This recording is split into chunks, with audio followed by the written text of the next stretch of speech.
At the start of the semester, it's time to think about how much you can save by using NJ Transit's Student Pass. College students can save an extra 25% on their commute on the train, bus, or light rail. This is a major savings that could keep cash in your pocket. Every student needs more cash. That's a known fact. So visit your college website or njtransit.com/studentpass and start saving.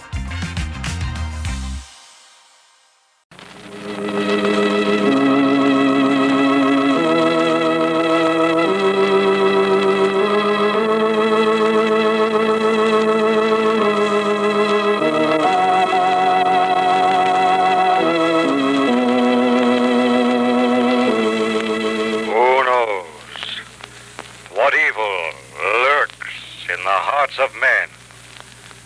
The shadow knows.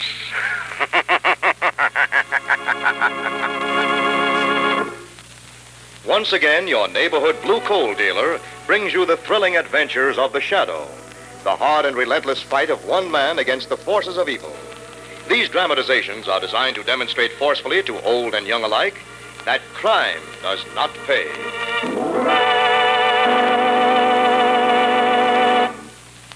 Friends, it's as easy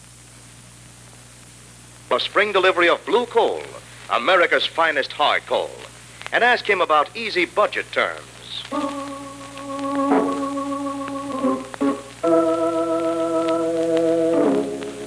The Shadow, who aids the forces of law and order, is in reality Lamont Cranston, wealthy young man about town. Years ago in the Orient, Cranston learned a strange and mysterious secret. The hypnotic power to cloud men's minds so they cannot see him.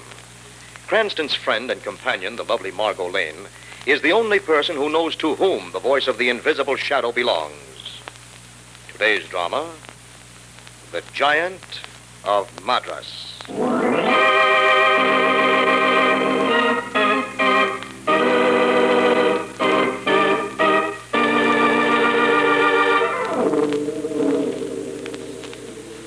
At 9:15 of a stormy spring evening, Lamont and Margot were sitting in the lounge car of a deluxe transcontinental train.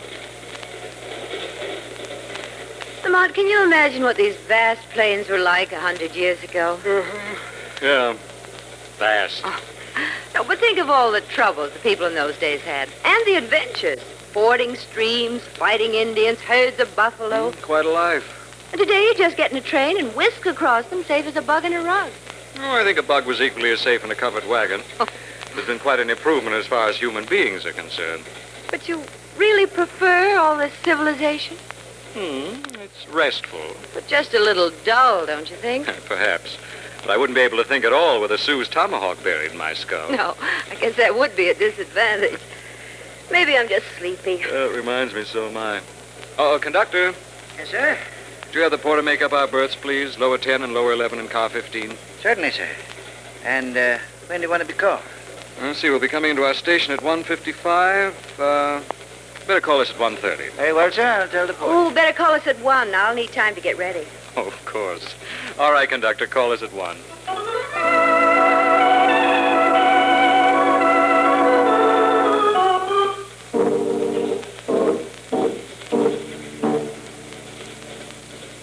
Time and the miles slipped by. And it was a little after 12 when...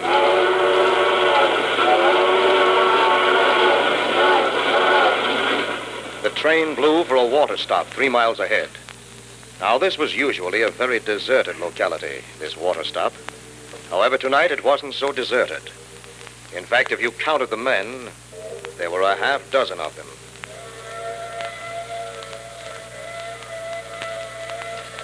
You hear that? She's coming. It's her. On time. Everybody know what they're supposed to do? Hickey? Yeah. Spider? Yeah. Radner? Sure. Gardy? Yeah. Jackson? Yeah. Okay. No slips now, no nerves. Uniform set? Conductors, firemen, porters? Uniform's all set, Gannon. Okay. You all know the man you're going to pick when you get aboard. Find him, take care of him, and start looking. It's going to be a little tough finding it, Ganlon. Yeah. How are we going to locate it? He won't be wearing it on his forehead. Once we take over, that'll work itself out. Here she comes. Right on a button. Anybody getting yellow, this is a time to back out. All right. Keep your finger on your trigger and your safety catch off. Nobody sells anyone else short. We're a cinch for $1 million. You hear me? $1 million. We hear you, Gannon. Okay, then. Move in.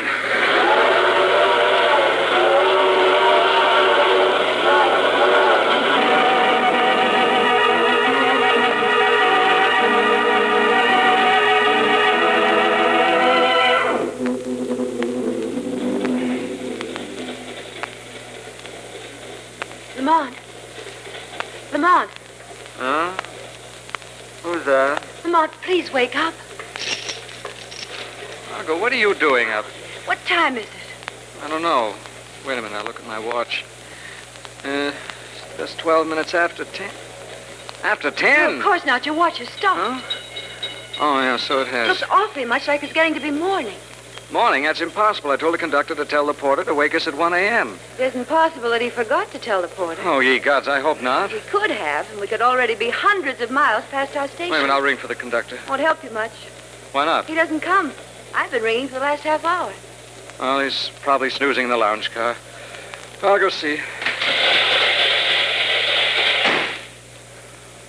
Oh, there's nobody in here, apparently. Appearances are often deceiving, my Huh? young friend.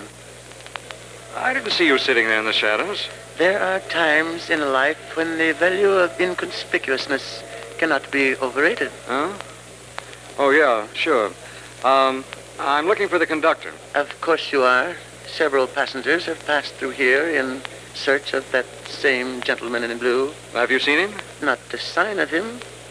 The fact is, my young friend, I fear we are all in for a bit of a blow. Yes? Yes. Tell me, are you an honest man? Well, I filched a brace of candy bars on my 9th birthday. Spotless record. Most interesting. What's even more interesting is the whereabouts of that conductor. He was supposed to wake us at 1 o'clock. Then I fear he has failed you utterly. Oh, what do you mean? The night has grown much older than 1 o'clock. Well, my watch has stopped. On the other hand, mine has not. There. It has chimed the quarter of the hour. Oh, let's see. Quarter of... Oh, no. But yes, Why, it's incredible. not incredible, my young friend. Human events proceed with irresistible logic. Some steal while others prey. So runs the world away. But 4:45? We must be halfway across the continent. Better than half. Oh, where is the conductor? Where is he? That is what many would like to know. Well, I'll find out. The best of luck, my young friend. Conductor! Conductor! Who's that? You wake everybody up, sir. You were calling me? Yes, where'd you turn up from? Oh, I just come through the lounge car right behind you, sir. What can I do for you? My name is Lamont Cranston. Are you the man I told to call us at 1 o'clock?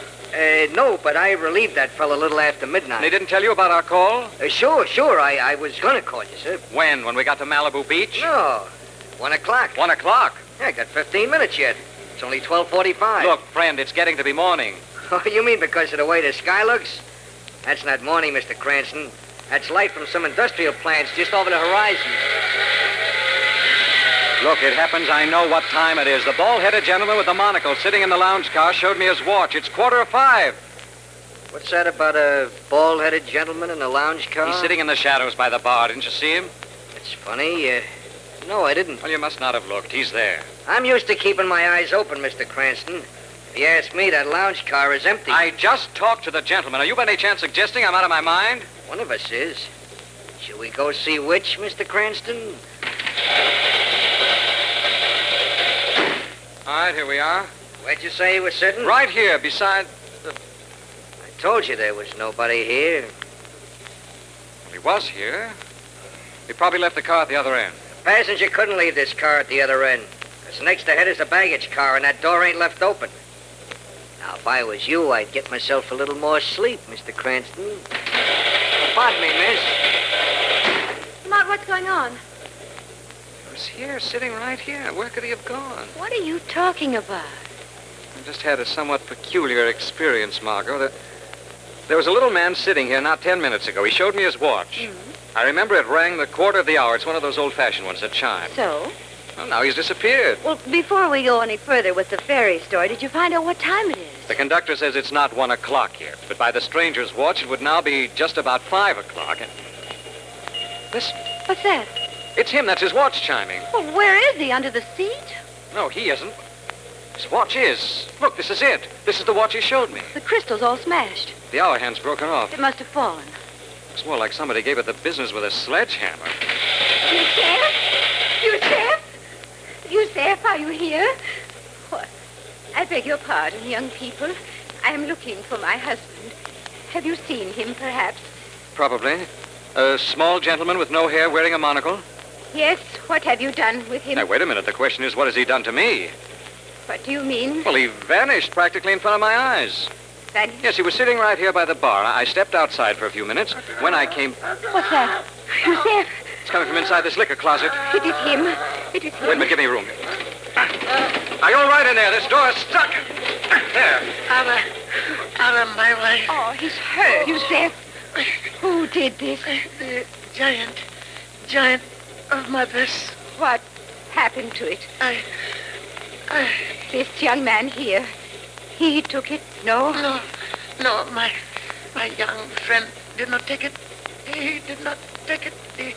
He only... Yusef, quick, he is falling. What?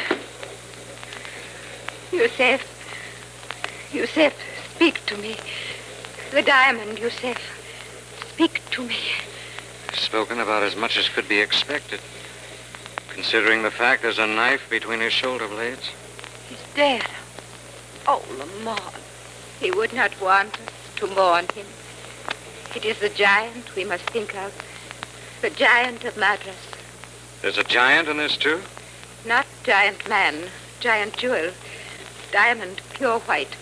Flat circular cut, 25 carat. 25 carat? Yusef, purchasing agent to His Holy Majesty Mahatma Maharaja of Katpur. And he has this diamond on him? Yes, on his person. Even I did not know how he was carrying it. Perhaps in his shoe, perhaps a money belt, perhaps... Perhaps in the back of his watch. Yes, perhaps. Let me see it. I'll take that watch. What? My friend the conductor, the 1 o'clock scholar. Lamont, he's got a gun. Let's have the timepiece, Cranston. Not trying to pretend it's yours. I ain't pretending nothing. I got a gun in this hand. I want that watch in the other. I'm sorry. We have a special use for this particular timepiece. Hand over the watch, Cranston, and hand it over fast, or you'll never know what time it is.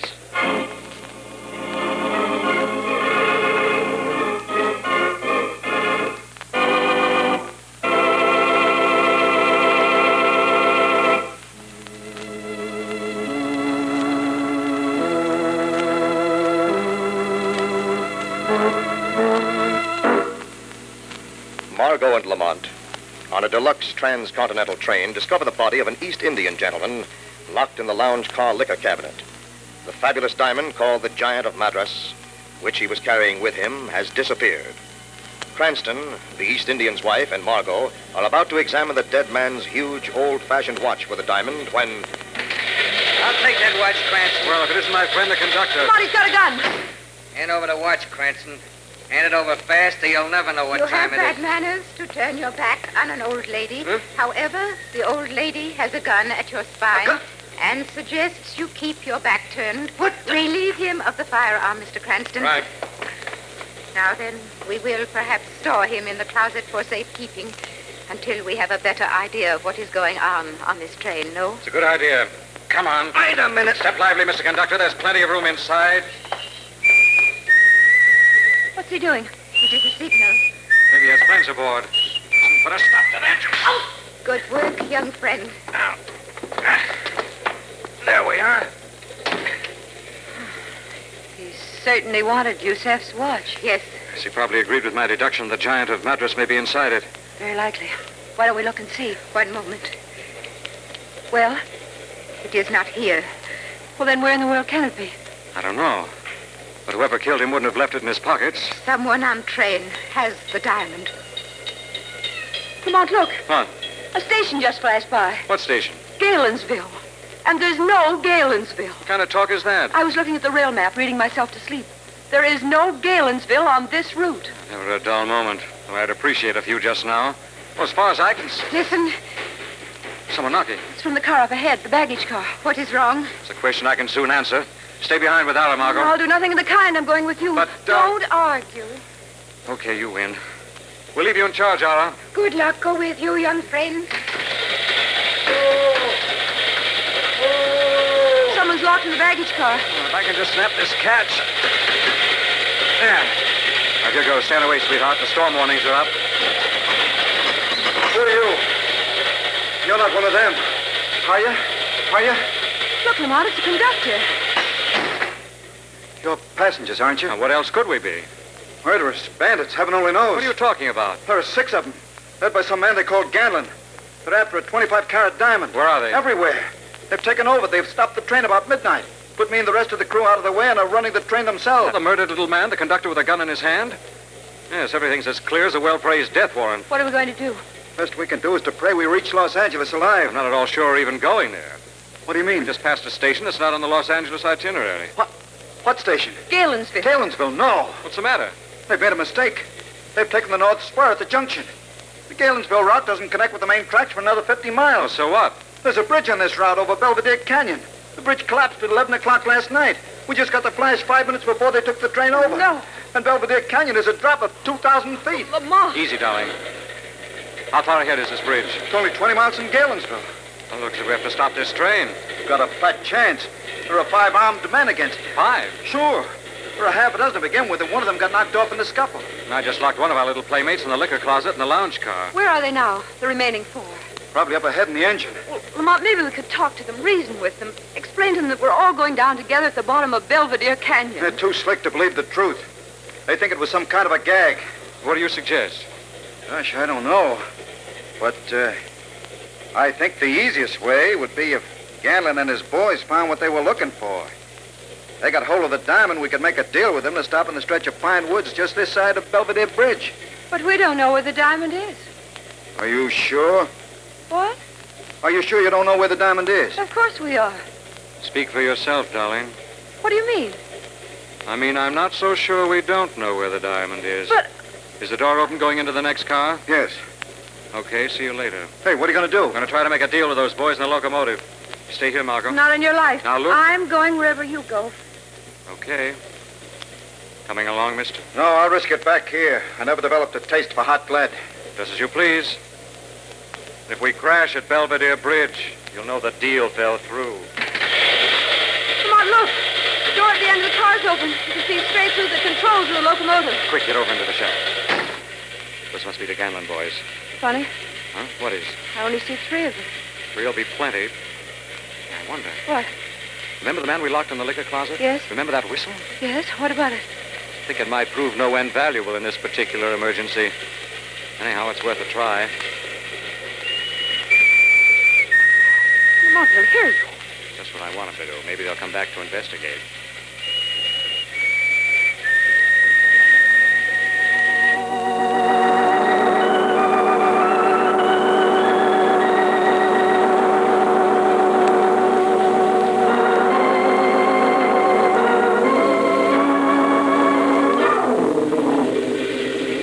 One of them's coming. First candidate for a fractured jaw. Keep in the shadows. Hickey! Hickey, where are you? It's me, Radner. Hickey! Hickey, where are you? Hey, Hickey, why don't you answer me? What if it's not Hickey? There's one less hoodlum to worry about. What happens now? A rebroadcast for our next playmate.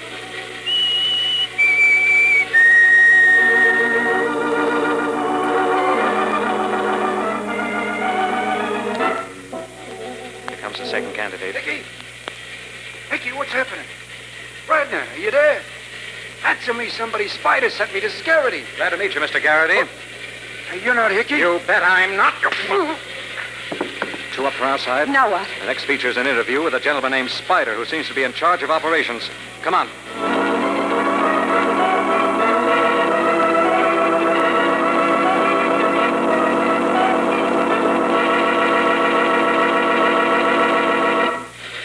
Spider? Who is that, Radner? No. Garrity? No.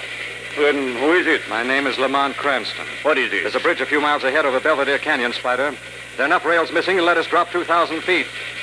I think you better start slowing down. What are you giving me? The truth. Put on those brakes. Look, mister, we're aboard to lay hands on a certain piece of merchandise. That's all we got in our minds just at the moment. That piece of merchandise wouldn't be the Giant of Madras, would it? So you're wise. Suppose I was to tell you how to lay your hands on the merchandise in question, Spider. You mean you know where the diamond is? Could be. Slow down and we'll talk. You better talk now, Mr. Cranston. Lamont, it's our conductor from the baggage car. Yes. If I'm not mistaken, the Mr. Ganlon we've been hearing so much about. Where's the diamond, Cranston? You'd better talk fast. There's not much time. I've changed my mind. I've forgotten where the diamond is. Lamont, The canyon is less than a quarter of a mile away, just around the bend. maybe you'd better tell them, Lamont. No. It's not just our lives. There are 80 passengers aboard. The lady's right. We're rounding the curve. Lamont, we're in that stretch of pine woods he told us about. There's the tunnel straight ahead. Ready to talk, Cranston? I told you no. If you want me to stop, boss, better tell me now. Another 50 yards, you'll be too late to change your mind. Come on, Cranston. Crack. No. Lamont, it's the tunnel. Where's the Giant of Madras? Forget it. Okay, Spider. Let her go.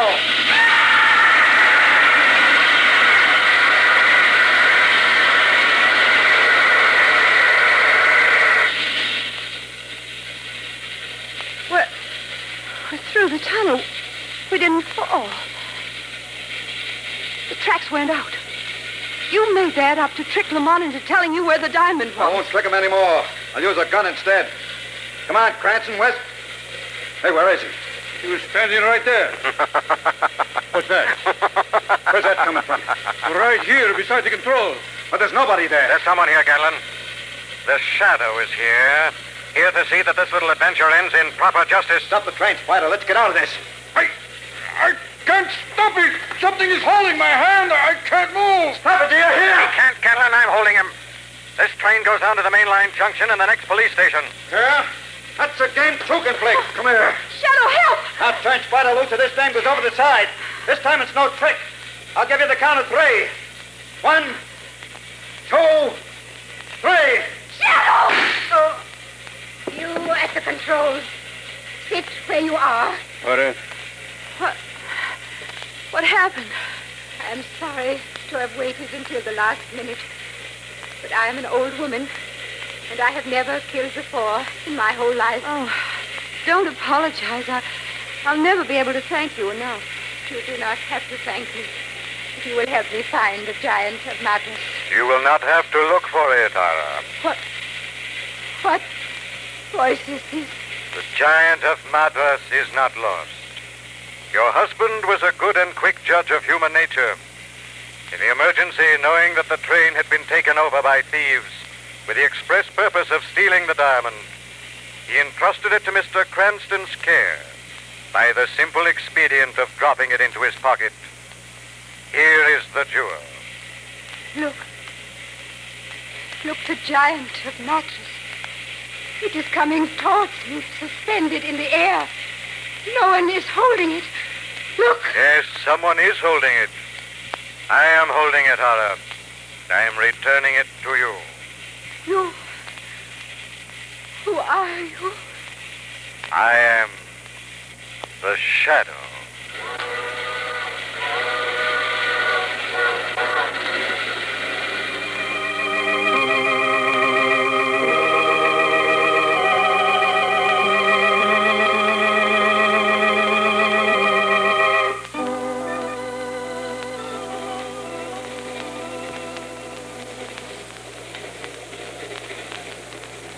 Well, Margot, it's been quite a night. I'll say it has. I'm so tired I could nearly die. Well, you mustn't complain. We're lucky to be alive, if you ask me. Very lucky. What are you thinking about, darling? The scenery outside. Vast plains going by. What about them? I was just thinking about the pioneers. What an easy time they really had. No streamlined trains, no Giants of Madras, no Mr. Ganlon. All they did was to travel around in comfortable covered wagons with nothing to be afraid of but wild buffaloes and Indians.